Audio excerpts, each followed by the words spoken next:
याद है बचपन में हम सब विक्रम और बेताल देखा करते थे। बेताल हर बार राजा विक्रम की पीठ पर सवार होकर एक कहानी सुनाता था और अंत में एक कठिन सवाल पूछता था। हम ये सोचते थे कि क्या ये सिर्फ कहानी है, लेकिन क्या आपने कभी ये सोचा है कि हम सबके कंधों पर भी एक बेताल सवार है। ये बेताल जो हमारे पिछले जन्मों के कर्मों, अधूरे प्रतिशोध और अनकहे डरों से बना है। दुनिया इसे सिर्फ एक इत्तेफाक या बैड लक कहती है, लेकिन आप जो सितारा स्पीक्स के परिवार का हिस्सा हो, आप जानते हो कि इस ब्रह्मांड में इत्तेफाक जैसा कुछ नहीं होता है। आप उन चुनिंदा लोगों में से हो जो सतही बातों पर यकीन नहीं करते, बल्कि रूह के गहरे सच को समझने की क्षमता रखते हैं। आज की कहानी एक 18 साल की लड़की आरवी की है। एक ऐसी लड़की जिसके साथ आज जो हो रहा है उसकी जड़ें ना ही केवल 1400 के दशक के यूरोप में, बल्कि उससे भी हजारों साल पहले एक ऐसे खौफनाक मंजर में छिपी है जहां एक हथौड़े के वार ने समय की दिशा बदल दी। आज के इस सत्र में आप कुछ ऐसा देखोगे, शायद वो आप आम इंसान के लिए हजम करना थोड़ा मुश्किल हो।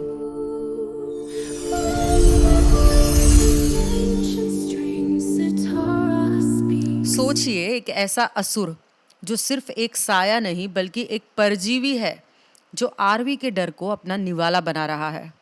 और माँ दुर्गा का वो साक्षात अनुभव जिससे आरवी ने तब देखा जब उसे खुद अपनी जड़ों का पता नहीं था। क्या वो हथौड़ा आज भी आरवी के जीवन को नष्ट कर रहा है? और क्या एक 18 साल की लड़की उस प्राचीन असुर का सामना कर पाएगी जिसने सदियों से हार नहीं मानी? अगर आप आज के इस वीडियो को यहाँ तक देख रहे हैं तो यकीन मानिए आपकी चेतना का जो स्तर है वो दूसरों से कहीं ऊपर है, क्योंकि आज के जो खुलासे होने वाले हैं वो हर किसी के लिए नहीं है। तो तैयार हो जाइए आरवी के साथ समय की उन परतों में उतरने के लिए जहाँ सस्पेंस, कर्मा और प्रतिशोध की एक ऐसी दास्तान दफन है जो किसी फिक्शनल नॉवेल से कम नहीं है। जब आरवी की माँ ने मुझे संपर्क किया तो स्थिति जो थी वो चिंताजनक थी। आरवी के एंजाइटी अटैक्स के कुछ कारण जो थे वो साफ दिख रहे थे, जैसे कि परफॉर्मेंस प्रेशर। जब वो बहुत छोटी थी उसके पिता उसे उसकी क्लास से कहीं ऊपर के मैथ्स के सवालों को हल करने देते थे और ना कर पाने पर उसे सज़ा मिलती थी। और फिर था डोमेस्टिक ट्रॉमा। माता पिता के बीच के झगड़ों ने भी उसके मन में थोड़ी असुरक्षा की भावना भर दी थी। हालत ये हो गई थी कि टेस्ट का नाम सुनते ही उसको पैनिक अटैक्स आने लगते, धड़कनें तेज हो जाती और वो हाइपर वेंटिलेट करने लगती, और कई बार तो उसे अस्पताल भी ले जाना पड़ा था। लेकिन दोस्तों, कहानी यहाँ खत्म नहीं होती है। आरवी की समस्या सिर्फ साइकोलॉजिकल नहीं थी। उसे अक्सर स्लीप पैरालिसिस का अनुभव होता था। उसको ये लगता था कि उसका जो शरीर है वो पत्थर जैसा हो गया है और उसके पीछे कोई बुरी ताकत खड़ी है और वो चिल्लाना चाहती है पर आवाज़ नहीं निकलती। एक समय जब गहरे डिप्रेशन में थी, उसके कमरे में मरे हुए चूहे जैसी दुर्गंध भी आती थी, जबकि कमरे में ऐसा कुछ था ही नहीं। ये नकारात्मक ऊर्जाओं या एंटिटीज की मौजूदगी का साफ संकेत था।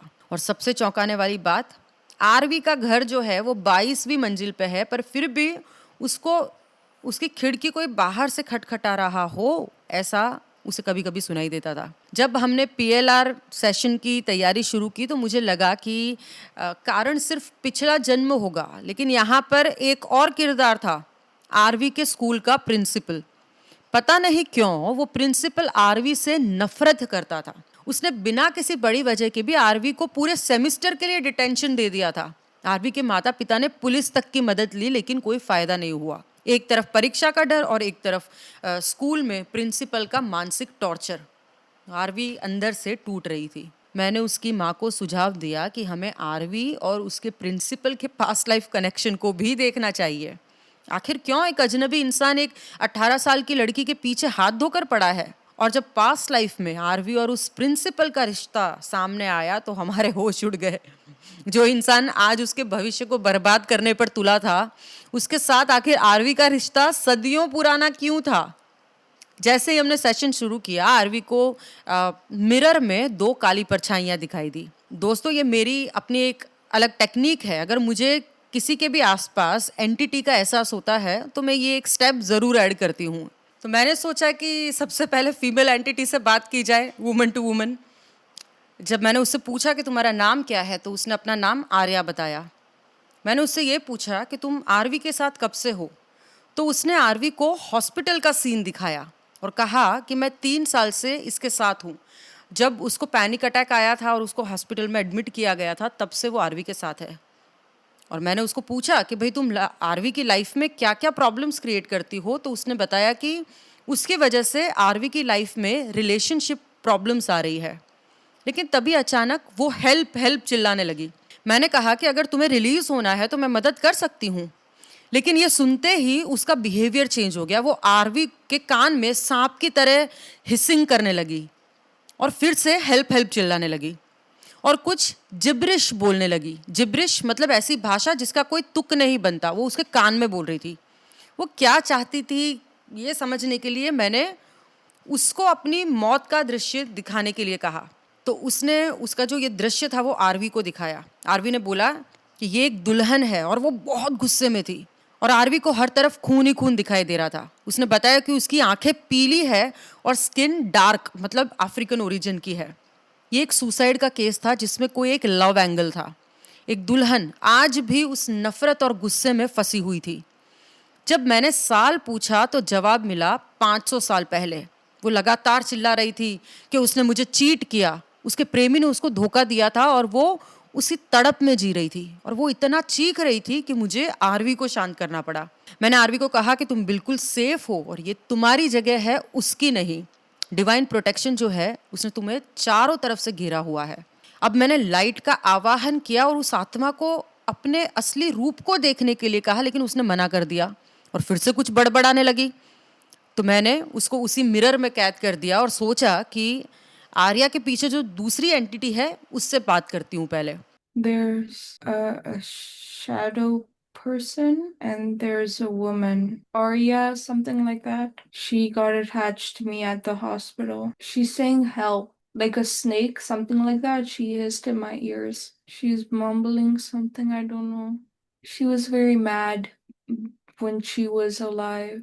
And there's blood. And she was a bride, something like that. And she has yellow eyes. There was a suicide, something like that. It was over love. She और has so much anger in her. She had a lover. He did something and that made her mad. 500 years ago, something like that. जैसे ही मैंने उस दूसरे साये से संपर्क करने की कोशिश की तो आरवी अचानक बोली कि वो भाग गया है। मुझे लगा शायद डर गया होगा, लेकिन तभी आरवी को किचन की तरफ से कुछ अजीब सा महसूस हुआ। मैंने पूछा कि वहाँ कोई और भी है? तो उसने कहा कि किचन में कोई है, मुझे ऐसा फील हो रहा है कि बर्तन फेंक रहा है किचन में। तो मैंने पूरी अथॉरिटी से कमांड दिया कि सामने आओ। मैंने उसे शांत करने की कोशिश की और मैंने कहा देखो हम तुम्हें नुकसान नहीं पहुंचाएंगे, बस बात करना चाहते हैं। लेकिन उसके बाद में आरवी ने जो कहा ये कोई मेरी कहानी नहीं है। मतलब वो बोलता है कि मेरी कोई कहानी नहीं है क्योंकि मैं कभी इंसान था ही नहीं। दोस्तों ज़रा सोचिए, ये कोई भटकती हुई आत्मा नहीं थी, ये कोई मर चुका इंसान नहीं था, वो एक डीमन था। आरवी ने ये बताया कि उसके डरावने नुकीले और बड़े बड़े दांत हैं। मैंने पूछा कि क्या तुम किसी और डायमेंशन से हो? तो उसका जवाब आया कि वो किसी और रेल्म से है, एक ऐसी डरावनी जगह जहाँ सिर्फ अंधकार है। आरवी बोली अ वेरी डार्क प्लेस। मैंने पूछा कि तुम यहाँ पृथ्वी पर क्या कर रहे हो? तो उसने कहा कि मैं यहाँ फंस गया हूँ। जब मैंने ये पूछा कि तुम्हें यहाँ खींच कर क्या लाया पृथ्वी पे पहली बार, तो उसका ये जवाब था कि उदासी, गुस्सा और हताशा, मतलब सैडनेस, एंगर, फ्रस्ट्रेशन। तो मैंने एक ट्रिक क्वेश्चन पूछा। मैंने बोला कि क्या तुम भी ये सब महसूस करते हो? तो उसने जो कहा वो सच्चाई थी। उसने कहा कि मैं कभी इंसान नहीं था, मैं ये इमोशंस महसूस नहीं करता, मैं इन्हें खाता हूँ। I feed on them. अब आरवी को आग की लपटें दिखाई देने लगी। उसने देखा कि वो एंटिटी आग के बीच में खड़ी है, अजीब सी लंबाई, सड़े हुए पीले नुकीले दांत और कोयले जैसा काला झुलसा हुआ शरीर। और उस बीच आरवी ने कमेंट किया कि इसके दांत इतने पीले हैं, मतलब इसका डेंटल हाइजीन बहुत ख़राब है। तो इस चीज़ में मुझे भी हंसी आ गई। तो मैंने उससे सीधा सवाल पूछा कि आखिर तुम इस घर में क्या कर रहे हो भाई? तो उसने जवाब दिया कि मतलब आरवी मुझे ऐसे बोलती है उंगली दिखा के, ये वीडियो मैं शेयर करूँगी आपके साथ में, कि मेरे को उंगली दिखा के बोल रहा है कि ईट यू, मुझे तुम्हें खाना है। अब मैंने उसको डिकोड करने की कोशिश की। मैंने बोला कि इसका मतलब क्या है, क्या तुम्हें इसके लोअर इमोशंस खाने हैं? लेकिन वो शैतानी तरीके से हंसे जा रहा था और बस एक ही रट लगाए रखा था, ईट यू ईट यू। फिर मैंने माहौल को थोड़ा हल्का करने के लिए कहा कि चलो मजाक छोड़ो और ये बताओ कि तुम इस धरती पर कब से हो। तो वो फिर से वो उसने बोला, आरवी ने बोला कि स्मर्किंग, बोलता है कि इतने लंबे समय से हूँ कि तुम्हारी सोच वहाँ तक जा भी नहीं सकती। मुझे समझ में आ गया कि ये कोई डीमन ही है और इससे निपटने के लिए मुझे और भी मतलब एक्चुअली शिवदास जी का हेल्प लेना पड़ेगा। तो तब मैंने उन दोनों एंटिटीज़ को थोड़ा पीछे हटने बोला। मैंने बोला कि थोड़ा साइड में हो जाओ, इसका पास्ट लाइफ रिग्रेशन करना है, और वो दोनों साइड में हट भी गए। आई डोंट नो वो ये सेशन फनी था या स्कैरी था। The shadow guy is he's throwing pots and pots, pans, he's throwing dishes, and he's very angry. Oh my god, wait. No, he has sharp teeth. Wait. Different realm. Bad place. I got stuck here. Sadness, anger, frustration. No, I act on them. He's burning. He likes showing his teeth. Well, he's a man, somewhat tall, has beady eyes. He has large, very sharp teeth. It's rotten, and it's just his dental hygiene is very bad. Okay. He wants to eat me. He says he's laughing, he's saying eat you. He's just repeating I was never human. He's just saying a long time. I don't think I can get. I know you can't get far. Anyway हम जब session शुरू किया और RV ने पहला दृश्य जो देखा, उसने खुद को उसने ब्राउन सूट और बिजनेस शूज पहन रखे थे और वो खुद को 30 वर्ष के एक पुरुष के रूप में देख रही थी और जिसका नाम था जेम्स।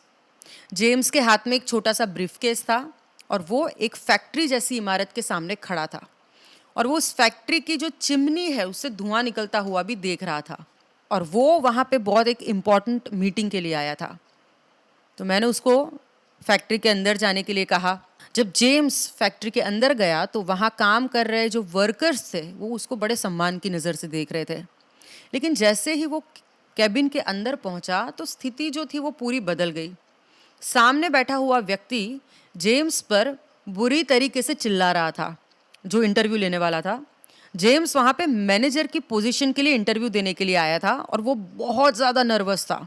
डर के मारे आरवी ने कहा कि पसीने छूट रहे हैं, तरबतर हो रहा हूँ मैं, और उसको कहीं ना कहीं थोड़ा इन्फीरियरिटी कॉम्प्लेक्स था कि कहीं मैं इस पोजीशन के लायक हूँ या नहीं। उसको काफ़ी एंजाइटी हो रही थी उस टाइम पे। अब वो सामने वाला बंदा जो था वो चिल्ला रहा था उस पर। तो मैंने आरवी से पूछा कि क्या उस व्यक्ति को पहचान पा रही हो जो इंटरव्यू ले रहा है? तो उसने बताया कि वो व्यक्ति जो है वो आज इस जन्म का प्रिंसिपल है, डेविड। और उस समय जो डेविड था फैक्ट्री का मालिक, वो लगातार बहस कर रहा था कि जेम्स को बोल रहा था कि तुम इस पोजीशन को ठीक से नहीं संभाल पाओगे। फिर मैंने उसको और आगे भेजा। मैंने बोला आगे जाके देखो उसको पोजीशन मिलती है या नहीं। तो उसने नेक्स्ट सीन में देखा कि जेम्स बहुत खुश है, दोनों हाथ मिला रहे हैं और जिस पोजीशन के लिए वो आया था वो उसको मिल चुकी थी। अब मालिक ने उसको काम पे रख लिया, लेकिन ये खुशी जल्द ही एक डरावने सपने में बदल गई, क्योंकि नौकरी शुरू होने के बाद मालिक ने जेम्स की जो जिंदगी है वो नर्क बना दी। वो जेम्स से कभी ठीक से बात नहीं करता था, काम के लिए कभी भी उसकी सराहना नहीं करता था और जेम्स के सर पर हमेशा नौकरी से निकाल दिए जाने का डर बना रहता था। मालिक उसको लगातार दबाव में रखता था और जेम्स परफेक्ट बनने की बस कोशिश में खुद को घिसता जाता था। जब मैंने उसे एक और महत्वपूर्ण इवेंट की तरफ भेजा तो उसने देखा कि वो जो जेम्स था वो एक सुबह काम पे गया और दबाव और सीवियर एंजाइटी अटैक उसका इतना बढ़ गया कि उसका शरीर जो था उसको झेल नहीं पाया। उसने बोला कि मुझे कुछ हो रहा है, मेरे को एंजाइटी अटैक आ रहा है, पसीने छूट रहे हैं, कुछ जी घबरा रहा है। और वो सीवियर एंजाइटी का स्तर इतना बढ़ गया कि उसका शरीर था वो उसको झेल नहीं पाया। और आरवी ने कहा कि अंत तक सबसे अच्छा बनने के लिए सबसे परफेक्ट होना चाहता था और ये बोझ वो संभाल नहीं सका। अचानक जेम्स के सीने में तेज दर्द हुआ और फैक्ट्री में ही उसकी मौत हो गई। जब उसकी आत्मा शरीर से बाहर आई तो उसने देखा कि वर्कर्स उसको बचाने की कोशिश कर रहे हैं, लेकिन उसका जो बॉस था वो पूरी तरीके से संवेदनहीन था। कह रहा था कि इसको छोड़ दो, ये यही डिजर्व करता था। और जेम्स की आत्मा बहुत दुखी थी, वो रो रही थी और अपने बॉस से पूछ रही थी कि उसने उसके साथ ऐसा व्यवहार क्यों किया। इस जन्म से जेम्स या आरवी को जो सबक सीखना था वो ये था कि इतने डर के साथ नहीं जीना चाहिए। उस डर के कारण वो अपने बॉस के पीछे अंधा होकर भागता रहा, जिससे अंततः उसके मन और शरीर ने उसका साथ छोड़ दिया। इसके बाद मैंने वहाँ पे स्पिरिट गाइड का आवाहन किया और जेम्स की आत्मा की हीलिंग करवाई, ताकि वो उस पुराने दर्द और डर से मुक्त हो सके। Brown business attire, 30s, business suitcase. No, it's just factory smoke. He wants to be either the owner or the manager of this factory who are he's inside the factory, and there are people who respect him, like he's a respectable person. He's sweating a lot. He's nervous. He wants a position, like that's his goal, and he's getting anxious. He feels like the person is not listening to him. My principal won't take it seriously or is a bad person. James, he seems happy, so happy, but content. So I think he got the position. The guy who was hiring being inappropriate with him was very stern. He was about to lose his job and he wanted to be perfect, and the owner kept testing him on certain stuff, and he got anxious. One day he came in the morning, he died on the spot. He wanted to be perfect for the boss. He was very sweaty and he clutched his fist over his chest, and everyone tried, and the boss said, "Leave it. He deserved it." He's crying. He's sad. He's asking the boss, "Why'd you do this?" इस boss और कर्मचारी के बीच इस कड़वे और दमनकारी रिश्ते को और गहराई से समझने के लिए अब मैं आरवी को उससे भी पहले के एक पूर्व जन्म में लेकर गई। यहाँ पर देखना जरूरी है कि इन दोनों की आत्माओं के बीच में ऐसा तो क्या हुआ था जिसने इस जन्म में मालिक और नौकर के इस दमनकारी रिश्ते को जन्म दिया था। जैसे ही आरवी ने अपनी चेतना को अतीत की गहराइयों में उतारा, वो साल 1400 के आसपास के एक दक्षिणी यूरोप के एक शांत और सौम्य इलाके में पहुंच गई। उसने देखा कि मखमली घास के एक मैदान में वो खड़ी थी और उसके सामने एक विशाल झील थी। झील के पीछे एक घना जंगल था। आरवी ने उस समय मरून रंग की एक पुरानी हील्स पहनी हुई थी। उसने एक गुलाबी और सुनहरे रंग की ड्रेस पहनी हुई थी। वो एक वाइट लड़की थी, बेहद खूबसूरत, जिसकी उम्र लगभग 18 से 20 साल की उसने रिकॉग्नाइज की, और वो एक बहुत ही कुलीन और ऊंचे घराने की बेटी थी। लेकिन जब वो वहां पे खड़ी थी उस झील को और झील के पीछे के जंगल को देख रही थी, तो उसको बहुत स्ट्रेस फील हो रहा था, बहुत तनाव में थी।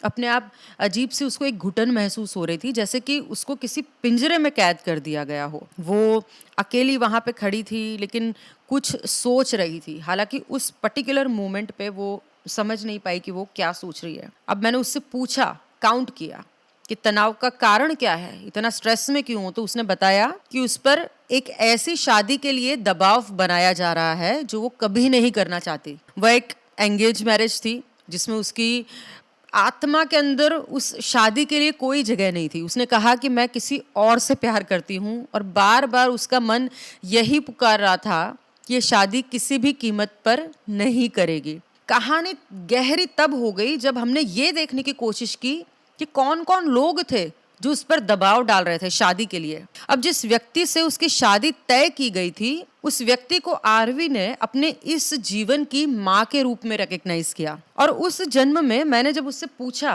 कि भाई वो इंसान है कैसा जो आज माँ है, तो उसने कहा कि मैं उसको रिस्पेक्ट करती हूँ, सम्मान देती हूँ, लेकिन मैं उससे प्यार नहीं करती हूँ। मैं अपना दिल किसी और को दे चुकी हूँ और वो लड़का समाज के निचले तबके से आता है। और आरवी को ये बहुत अच्छी तरह पता था कि अगर उसके घर वालों को इस गुप्त प्रेम के बारे में पता चला तो वो उसको घर से बाहर निकाल देंगे। मैंने उससे पूछा कि क्या करेंगे अगर पता चल जाएगा, तो वो बोलती है कि मेरे को निकाल दिया जाएगा। आरवी ने उस लड़के को पहचानने की कोशिश की जिससे वो प्यार करती थी, तो उसको पता चला कि वो इस जीवन में उसका एक करीबी दोस्त है। वो लड़का इतना सीधा और सरल था कि वो सपने में भी नहीं सोच सकता था कि एक कुलीन खानदान की लड़की उससे इतना गहरा प्यार कर सकती है। लेकिन कुछ समय बाद में दोनों की म्यूचुअल अंडरस्टैंडिंग से वो दोनों मिलने लगे थे।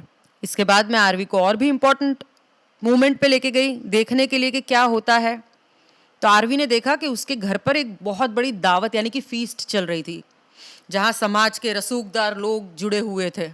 और तभी वो लड़का जिससे आरवी प्यार करती थी अचानक से वहां पहुंच गया और उसने आरवी से कहा कि वो जब मिलने गई होगी उससे तो कुछ भूल गई थी और वो लड़का उस चीज़ को वापस देने के लिए आया था।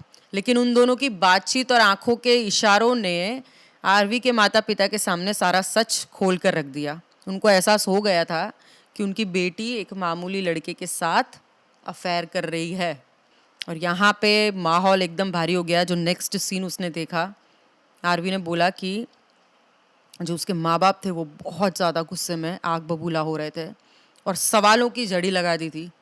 बोली कि asking me so many questions. और आरवी तब बुरी तरीके से टूट गई और बिलख बिलख के रोने लगी। वो बोलती कि आई एम ऑन माई नीज।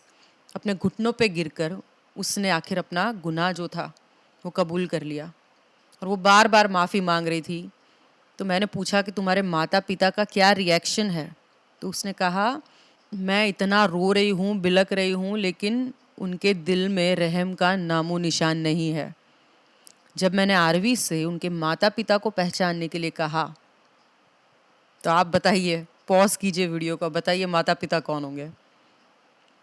उस जन्म में आरवी का पिता वही प्रिंसिपल डेविड था जो आज के जीवन में उसको सबसे ज़्यादा प्रताड़ित कर रहा है, और उसकी माँ उस जीवन में उसके आज के पिता के रूप में मौजूद है। ये दोनों किरदार आज भी आरवी को जीवन में थोड़ा कठिन समय देते हैं। अब यहाँ तो यही चल रहा था।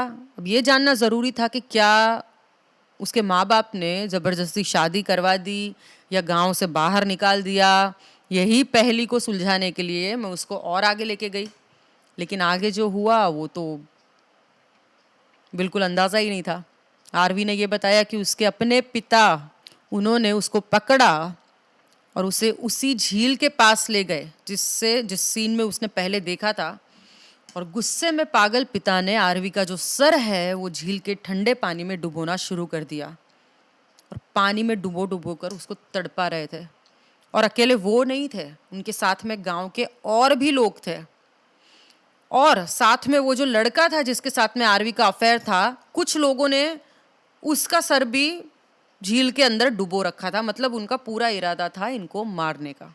अब मैंने पूछा आरवी से कि तुम्हारी माँ कहाँ है, वो ये सब रोक नहीं रही है। तो उसने कहा कि मेरी माँ जो आज के पिता हैं वो वहाँ खड़ी होकर सब देख रही है, लेकिन उन्होंने एक बार भी अपने पति को रोकने की कोशिश नहीं की। उनकी आंखों में अपनी बेटी के लिए दया नहीं बल्कि घृणा थी।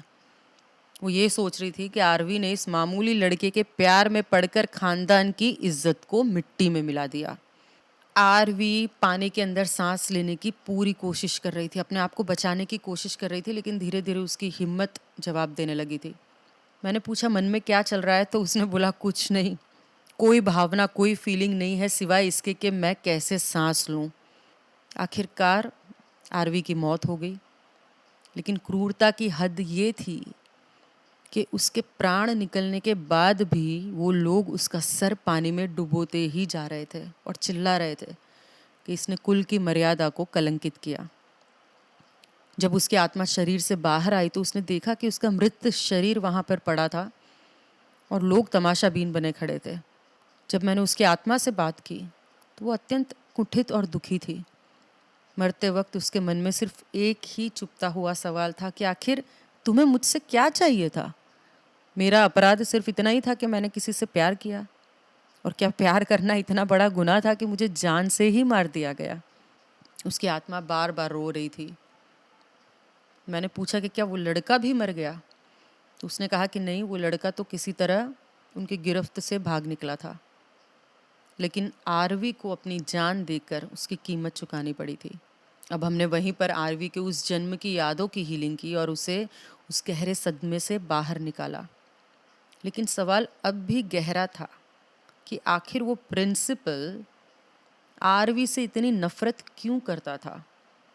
क्यों उसने 2 अलग-अलग जन्मों में आरवी की मौत का रास्ता तैयार किया था? I'm a girl and I'm wearing old heels and I'm white. I'm wearing a pink and golden dress. And they're upper middle class. She's by a lake, and across the river is a forest. She feels trapped. Yeah, she feels trapped and she's a bit sad. Someone's pressurizing her to marry someone and she doesn't want to. In fact, she wants to marry someone else. Like it's an arranged marriage and she wants to get out of it. I respect them, but my heart doesn't belong to them. It belongs to someone else. She's very worried if they find out that she wants to marry someone else, exile her. He is of a lower class. We're having dinner, like a feast. He comes in and he said that you forgot something. This was in front of my parents. Parents found out from this interaction. They asked me a lot of questions. I start crying and I break down. I'm on my knees. I said I was sorry. My mom isn't that angry, but my dad is. My dad is the principal, and my mom is my dad. They're dunking my head in the lake water. They're trying to dunk the other boy's head in the water, but he escaped. My parents and civilians. Yeah, my father is mainly doing it. My mom is just watching in disgust. I couldn't breathe in the water and I was trying to survive. I didn't have any emotion. They're still dunking her head. My head. They're still dunking her head. There's a saying that she bought dishonor to this family. She feels frustrated. She was like, she had a dying question. What do you want from me? And she was crying when she was saying that. It was in southeastern Europe, so before the Middle Ages. पिछले 2 जन्मों में RV के साथ जो भी कुछ हुआ वो बहुत ही खौफनाक था, लेकिन मुझे ये जानना था कि आखिर इन सब की शुरुआत कहाँ से हुई। इसलिए मैंने उसे निर्देश दिया कि मैं अब तुम्हें उस समय की तरफ लेकर जा रही हूँ जहाँ से ये दुश्मनी शुरू हुई। देखो अब तुम्हारे आस-पास क्या है। तो आरवी ने कहा कि मुझे अपने चारों तरफ बहुत घने गहरे वृक्ष दिखाई दे रहे हैं। मैं खुद को देख पा रही हूँ, मैं एक अधेड़ उम्र का पुरुष हूँ। मैंने कहा कि तुम वहाँ हो क्या रहा है? तुम्हें कुछ सुनाई दे रहा है? तो आरवी ने कहा कि हाँ, कोई मुझसे कह रहा है कि तुम अंदर जा सकते हो। तो मैंने बोला कहाँ अंदर जा सकते हैं? तो उसने बोला कि यहाँ पे बहुत सारे लोग हैं और सब ने सफ़ेद रंग की चादर जैसी ओढ़ रखी है। कोई बहुत बड़ा सम्मेलन या दावत जैसा माहौल है जंगल में। तो मैंने उसको निर्देश दिया कि वो अंदर जाके देखे कि वहाँ क्या चल रहा है। तो जैसे ही उसने कदम आगे बढ़ाए उसकी चेतना दूसरे सीन में पहुंच गई खुद ब खुद। उसने अपने आप को अचानक एक रसोई के अंदर देखा और मुझे कहा कि वो मेरे साथ बहुत अच्छा व्यवहार कर रहा है। तो मैंने पूछा कि कौन है? तो उसने कहा डेविड, मेरा प्रिंसिपल। और उसने कहा कि इस जन्म में ये मेरे अंकल हैं। हम दोनों रसोई में खड़े हैं, वो प्याज काट रहे हैं और मैं खाना बना रहा हूँ। तो मैंने कहा कि और कोई नहीं है, घर की महिलाएं कहाँ है? तो आरवी ने कहा कि नहीं, शायद ये अंकल का ही घर है और मैं यहाँ पे आया हूँ। तो मैंने पूछा कि क्या बात चल रही है, बातें क्या कर रहे हो अंदर अंदर? तो उसने बोला कि यही फैमिली की बातें, हमारी पसंद नापसंद, ये सारी चीज़ें, नॉर्मल चीज़ें डिस्कस कर रहे हैं। हालांकि आरवी को ये रिश्ता सुखद लग रहा था, लेकिन मुझको थोड़ा सा डाउट था। मैंने उससे पूछा कि अंकल के इरादों को महसूस करो अंदर से, क्या सच में उतना ही अच्छा है जितना ये दिख रहा है? तो आरवी ने बोला कि नहीं, ये थोड़ा सा ऊपरी दिखावा है, वो इतना बुरा नहीं था पर फिर भी थोड़ा दिखावा था। उसने कहा कि शायद इसको मेरे पैसे चाहिए और अंदर से ये थोड़ा मुझसे जलता भी है।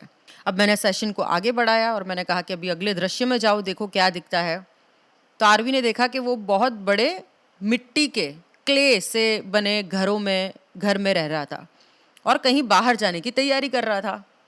तो जब मैंने पूछा कि कहाँ जा रहे हो, तो उसने कहा कि मैं बाजार जा रहा हूँ, घर के लिए कुछ सामान खरीदना है और अंकल भी मेरे साथ आए हैं, हम दोनों बाजार में मछली खरीद रहे हैं। मैं बोली कि इसको नाम पूछना भूल गई उसके, हालांकि उसके अटायर से समझ में आ गया था कि वो कहाँ पर है।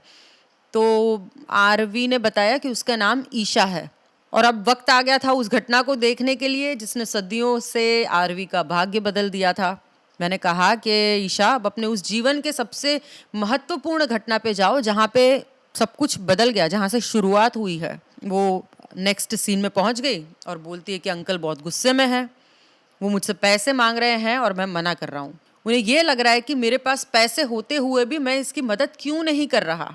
और वो बोले कि कुछ अजीब तरीके से मुझे छू भी रहा है अंकल। मैंने उसको पूछा कि ऐसा क्यों कर रहे हैं वो। तो आरवी ने कहा कि वो मेरे को कंट्रोल करना चाहता है। उसका सारा जो अच्छा व्यवहार है वो सिर्फ इसलिए था ताकि मैं उन पर निर्भर हो जाऊं और वो मेरे पैसे ऐंठ सके, मुझे कंट्रोल कर सके। तभी जो दृश्य था वो अचानक हिंसक हो गया।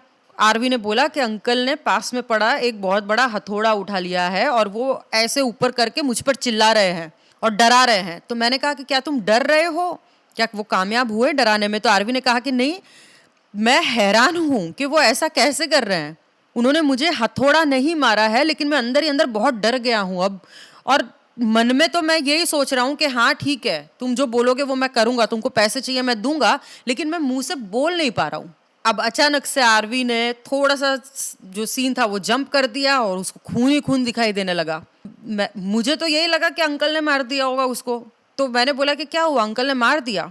तो वो बोलती है कि नहीं, मैंने भी पास में पड़ा एक हथौड़ा उठा लिया था और बस मैं उसको सर पर वार करता गया और अब वो जमीन पे पड़ा हुआ है, उसका पूरा सर फट चुका है और ये खून में लथपथ है। तो मैंने बोला कि क्या उन्होंने तुम पर हमला किया था, मतलब क्या तुमने अपने बचाव में ये सब किया? तो उसने बोला कि नहीं, वो तो बस मुझे डरा ही रहा था, उसका इरादा कभी भी मुझे मारने का नहीं था, बस डराने का ही था, लेकिन मैं पैनिक में आ गया और मैंने उसको मार दिया। अब अंकल का जो बेजान शरीर था वो ज़मीन पर पड़ा था। तो मैंने आरवी से पूछा कि क्या मर चुके हैं वो, तुमने चेक किया? तो उसने आरवी ने बोला कि मैंने चेक करना ज़रूरी नहीं समझा, गहरे सदमे और मैं शौक में था। तो उन्होंने बस उस शरीर को एक बोरी में भरा और जाकर किसी पहाड़ी की चोटी से सीधा नीचे फेंक दिया। अब मैंने पूछा कि आत्मा के स्तर पर जाओ और बताओ कि मरते वक्त अंकल की आत्मा क्या सोच रही थी। तो आरवी ने कहा कि बदला।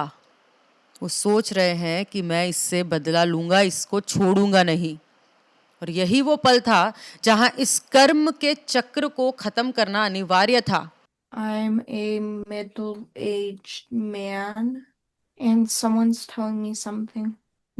There's some event going on and he's saying you can go in, like into the forest. They're wearing something bed sheet over their body and it's very white. He's very nice to me. My Principal? Yeah, I think in this life, my dad or uncle. No, he's cutting up something for me and cooking something. Like a family conversation. Our likes, dislikes. Uncle's house.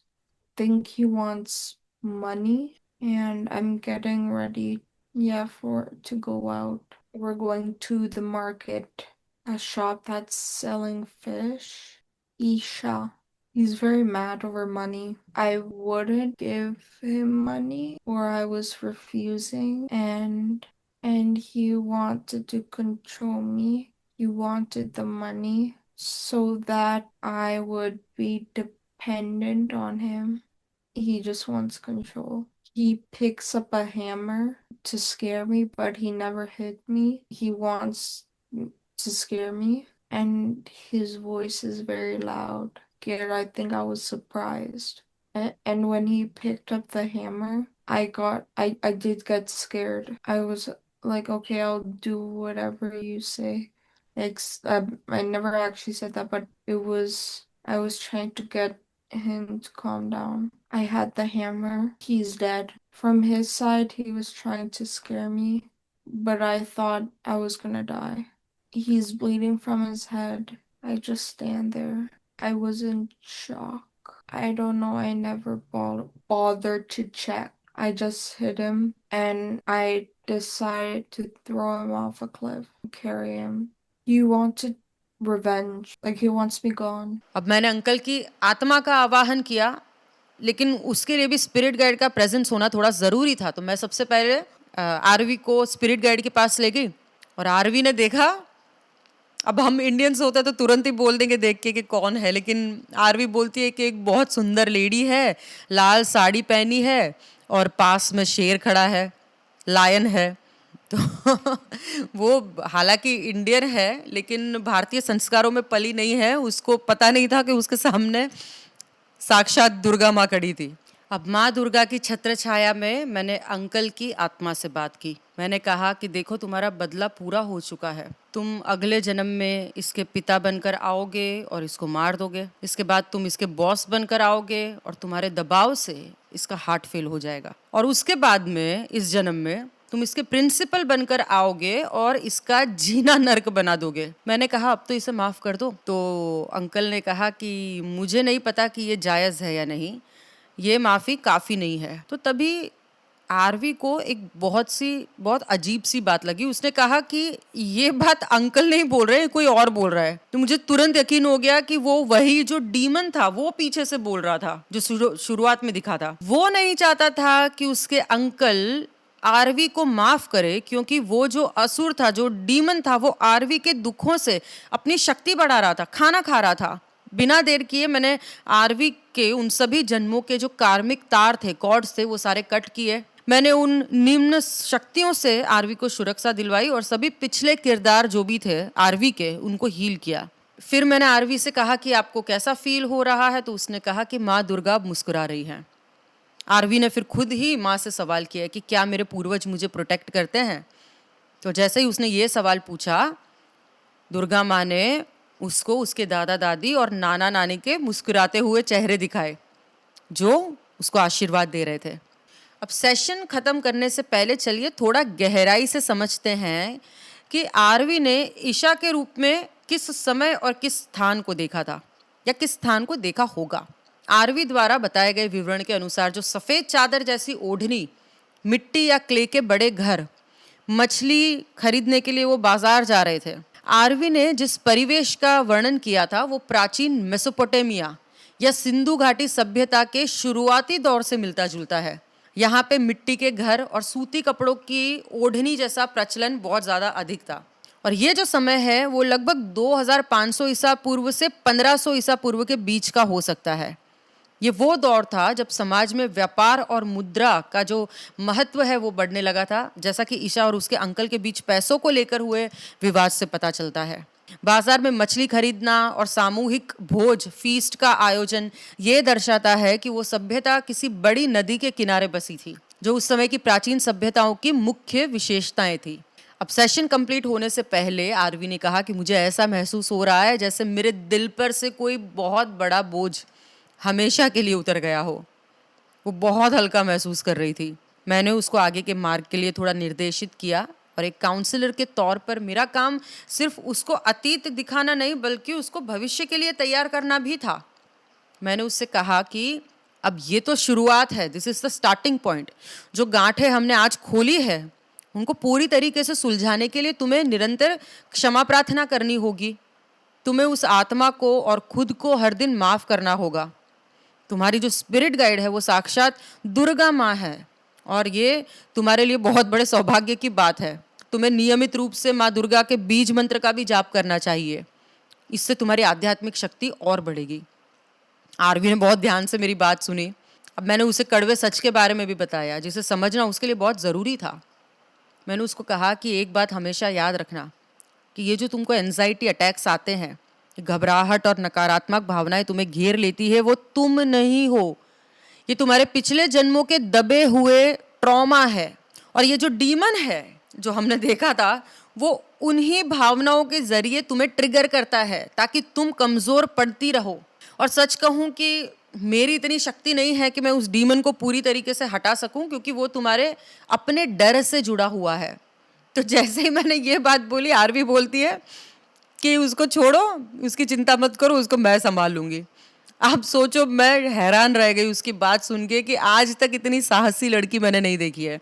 महज 18 साल की है, और जहां मैंने अच्छे अच्छे लोगों को एक छोटी सी आत्मा के साये के नाम से थरथर कांपते हुए देखा है, वहाँ ये जो बच्ची है उस भयानक असुर का सामना अकेले करने को तैयार है। एक तरफ एंजाइटी अटैक और एक तरफ देखो इसका करेज कितना है। मतलब चाहे तो वो कन्वर्ट कर सकती है अपने एंजाइटी अटैक्स को।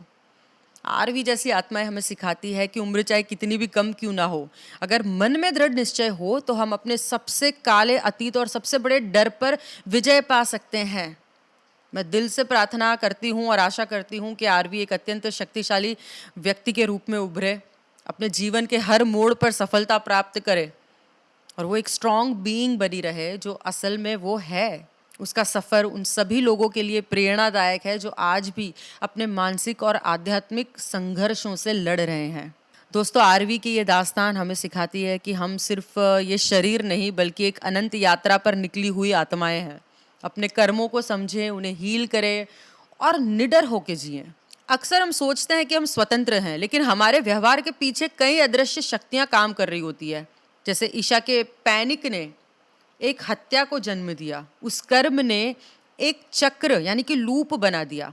अंकल की आत्मा का प्रतिशोध और ईशा का अपराध बोध, गिल्ट, बार बार उनको एक दूसरे के सामने लाते रहे। दबे हुए सदमे जो थे, सप्रेस ट्रॉमा। जेम्स का वो डर था, उस यूरोपियन युवती की घुटन थी जो आरवी के अवचेतन मन में सेव थी। यही कारण था कि आज के जीवन में भी उसको बिना किसी डर, बिना किसी वजह एंजाइटी अटैक्स आते थे और नकारात्मक ऊर्जाएं। इस सेशन में हमने देखा कि एक डीमन और एक वो लेडी है, वो कैसे हमारे पुराने घावों पर नमक छिड़कने का काम करती है और इसीलिए वो हमको उसी पुराने पैटर्न्स में उलझा के रखती है। कभी कभी मन में ये भी सवाल आता है कि अतीत तो बीत गया, फिर उसे देखना इतना जरूरी क्यों है? आप बताइए। आप ये कह सकते हैं कि जो बीत गया वो बीत गया, लेकिन पास्ट लाइफ रिग्रेशन जो है वो हमें भविष्य के लिए तैयार करता है। आपको पता लग जाता है कि वास्तविक शत्रु कौन है।